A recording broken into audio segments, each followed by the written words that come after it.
The Lifestyle Show, presented by Selena Mackenzie. Now, our first guest today is here to tell us the extraordinary story of separated Chinese twins. What she uncovered in 2007 whilst working as a correspondent in Beijing was quite shocking. She's here to tell us the story. Welcome to the show, author Barbara Demick. Thanks so much. Happy to be here. So let's go back then, because I believe China didn't officially end its one-child policy until 2016, allowing couples to have two children. So before that, because I know we're going back to the year 2000, what would happen if a couple had more than one child? Well, that's the question. This one-child policy, which was sort of applauded for its environmental advantages, keeping down the population, was very, very brutal. In the worst cases, pregnant women could be forced to abort. There were forcible sterilizations and vasectomies, although most of it was against women. People were fined several years' income. Their houses were demolished. And, in really the worst cases, as in this one, sometimes the babies were taken away. It doesn't seem, I'm not sure as I agree with it anyway. I understand that they were worried about, the economic strain, but it just doesn't seem fair if a woman has twins, because there's very little she can do about that, isn't there? Very little she can do about that. Although in this case, the family had other children. It was a very typical young couple. They'd had their first child was a girl. They had a second girl, and then they were trying again for a boy. And then they had two more girls. Oh, crikey! And, they had the mother had given birth, secretly in a hut in a bamboo grove to try to avoid family planning. Mm. So they were, they were in violation of the law, but, although they were trying for a boy, they loved their daughters. The father especially told me, he preferred girls to boys, and he was, kind of thrilled to have two more girls. So they did try to keep them both. So what happened then? She obviously tried to avoid detection, but I'm guessing that didn't happen. Yes, it didn't happen. They decided that the twins would be less noticeable if they were split up. So they left one twin, the older twin named, older by 5 minutes, the older twin named Fang Fang, with an aunt and uncle. And, this was still a home setting because they all lived in the same village, and the grandmother was nearby and the older sisters were nearby. But family planning found out, and, in a very violent home invasion, stormed the house when the aunt was alone with the baby, and, immobilized her. I think there were 10 men at the time, and then grabbed the child and ran off. Oh, dear. And the other daughter, was she okay to stay with the mum and dad, even though they already had one daughter? She was. Of course, this is also a complicated story, but they were living in another town, and one-child policy was enforced by your locality. So she managed to stay off the radar. It was kind of a complicated plan to protect both kids. So what happened then to Fang Fang? Where was she taken? She was taken to an orphanage in a nearby city, and put out for adoption very, very quickly. And within 6 months, which was very fast, she was assigned to an older couple living in Texas, evangelical Christians. And of course, they had no idea. They were very motivated by humanitarian concerns and felt they were rescuing children who'd been abandoned. Mm. How old was she at the time? Was she a toddler? She was a toddler. She was close to 2.5 when she was adopted. And, from what I understand, she was a very, very precocious little girl. She walked and talked and, helped the nannies in the orphanage fold the laundry. Of course, she doesn't remember any of this. But, she was an older child, which was one reason I was able to identify her. Hmm. So do you know what her life was like in this evangelical Christian family? Did she have a good life in the USA? She did have a good life, but with its challenges. Her adoptive father died when she was 9, and she lived in a very rural community, actually as rural as where she was born. And it was a very white community. There were no other Asians. And so I think she felt, somewhat isolated. The family did have another adopted daughter from China, so she had a companion. But, I think it's always challenging for adopted children, especially if they're a different race from their parents. But, certainly her mother was, very loving. I never met the father because he was deceased by the time I met the family. And at what point did she discover that she had an identical twin sister? Well, this actually was my fault, and it has a lot to do with the story because I still feel guilty about it. I was a correspondent in China at the time, working for the Los Angeles Times, and I did a series of stories in 2009 about families whose children were taken away. These were very, very poor rural families lacking in political connections. This was part of the reason that they, were vulnerable. And the one of the families I interviewed was this family that had twins. And I interviewed the little 9-year-old girl who said, my twin sister was taken away. I miss her. I'd like to play with her. And the story ran in the Los Angeles Times with a photo and a video. And a acquaintance of the adoptive mother, who they were in a group of adoptive families, saw the story and sent it to the adoptive mother and said, "Wow, could Esther be the stolen twin?"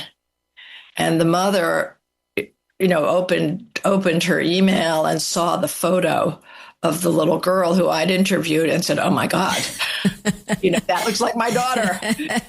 Were they identical?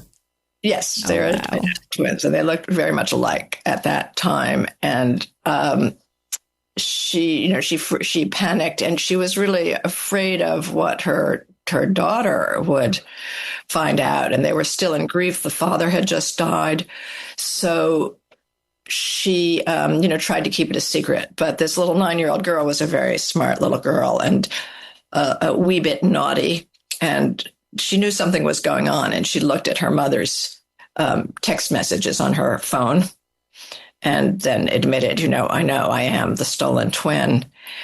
So she was 9 years old at the time, and it was quite traumatic for her. You'd think she would have been happy to find out that she was not abandoned, but she was, very fearful that she would be forced to go back to China. And, she felt, very self-conscious. It really impacted the family a lot. They stopped going out. They stopped going to other adoptive family events. It was quite difficult. And it was really not until she was a teenager that it occurred to her, wow, this is an opportunity and I should meet my birth family. And were the birth family feeling the same, or were they desperate to get her back and speak to her? It must have been different for them. She'd been living in the USA and been fine, but they obviously always wondered what had happened to her. They wondered what had happened to her, and there was this kind of crazy rumor in rural China that these children were being taken as organ donors. Oh, and no. It made no sense. But in this kind of environment where there's no accurate news reporting, you believe anything. And so they were relieved just to find out that she was safe in the U.S. It was a strange situation. It put me in, sort of an ethical bind, because I didn't want to, write anything that would expose this, very young child as a stolen child. But I felt a responsibility also to the Chinese family. In fact, when I had interviewed the mother, they said to me sort of offhand, so come back and visit again and bring our daughter. I was okay, right. But what I ended up doing is I contacted them, and they had seen, photos of this girl in the U.S. And I said, she's very young. It's just too traumatic right now. Just wait, but she's in good hands and she seems healthy. And they were happy to have the photos, and they were really very understanding. Yeah, they needed to be, didn't they? They needed to be respectful of what she wanted, not even what she wanted, because she was still a child. She wouldn't really understand, would she, at that point? Yes, and they were actually very sensitive to that. I was surprised in a way, because they're not educated people, but they are smart and very sensitive. Yeah. At what point did they all get in touch then? It was really almost a decade later. In 2017, a member of the adoptive family, actually a half brother from a previous marriage, sent me a message saying, thanking me for keeping their, respecting their privacy, and saying, our Esther is now a teenager and she'd like to be in touch with her family. Can you help? And that started, what was a multi-year process of getting them in touch, initially by text messaging, then by a video chat, and finally in 2019, really 10 years later, I traveled with Esther and her family to rural China to meet the birth family and the twin. Oh, so you were there at the reunion? Yeah, I organized the reunion, and it was quite funny in a way, funny for ha, but even though I'm a journalist, they trusted me because I had respected their privacy over the years, and they really did not know anybody else who knew their way around China. So, yeah, we all went together, and it was really marvelous. I expect it was. Did they all get along, and have they stayed in touch since? They got along brilliantly. I mean, there's, if you read the full book, the scenes of the reunion are just so heartbreaking, and they also reveal a lot about the differences between American culture and Chinese culture. The Chinese are not very huggy, and they keep a certain distance, but there was this amazing, warmth between them. They did stay in touch, but not to the extent that we hoped. At the time of the reunion, we had talked about the Chinese twin, Shuangjie, coming to the U.S. to do a return visit. And, it was not exactly a plan, but it was an idea that was developing. And then, by the end of that year, 2019, the COVID pandemic the COVID cases were turning into a pandemic. And there was about more than 2 years of, very little contact between the U.S. and China. And then now we have an administration in Washington that is not friendly to Chinese visitors, to say the least. And so it's been very difficult. And Esther is still in touch with her family, but it's very limited. They don't speak the same language. So they use a messaging app called WeChat. It's just ubiquitous in China, and it has a little translation function, but there's only so far you can get with that. Yeah. I can imagine it's open for a bit of mistranslation sometimes. Yeah, there's a lot of emojis and photos, but it's hard to really have a relationship that way. Yeah. So they're both 25 now, the twins, is that right? I'm thinking. I know I am. I'm thinking 2000. I think they were born. Well, weren't not quite, because there's two. They have two different birthdays. So okay. I understand. 2024. There's her Esther's paperwork gave an earlier birthday. There was always a lot of the paperwork that her family got was really fabricated to cover up what happened. Fair So enough. she celebrates her birthday in June, but her actual birthday is in September. I understand. And whilst the book is about the twins, it's an amazing story. Do you cover the human rights in China? Because I was shocked actually. I was reading that they used to have monitors who kept track of women's menstrual cycles called the period police. I mean, it's a bit shocking, isn't it? It's very shocking. And this one-child policy, which, as I said, was sort of applauded by the West initially, turned into a nightmare. There were more enforcers of the one-child policy than there were members of the People's Liberation Army. I mean, this was like the national party priority, and they just put everything into it. And it was very, very brutal. It was like the new face of repression in China. And this was a time, the 90s, the 80s and the 90s, when things were opening up and people could travel and there was more freedom of expression than in the past. But suddenly these enforcers were, almost literally in your bedroom. And did they try and control it with birth control? Is that how they expected people not to have too many children? Yes. I mean, women were forced to put in IUDs, and people were sterilized, sometimes forcibly. There were forced abortions, and abortion was, of course, legal and encouraged then.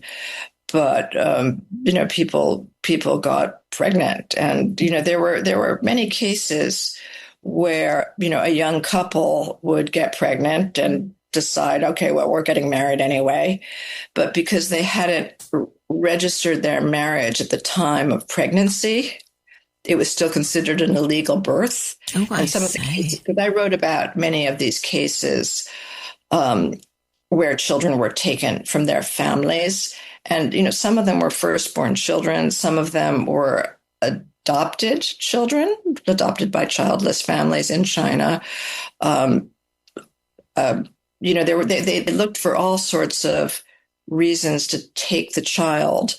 And, what I should explain here is that there was a requirement that adoptive parents at the time of adoption contribute $3,000 US cash, always cash, $100. Okay.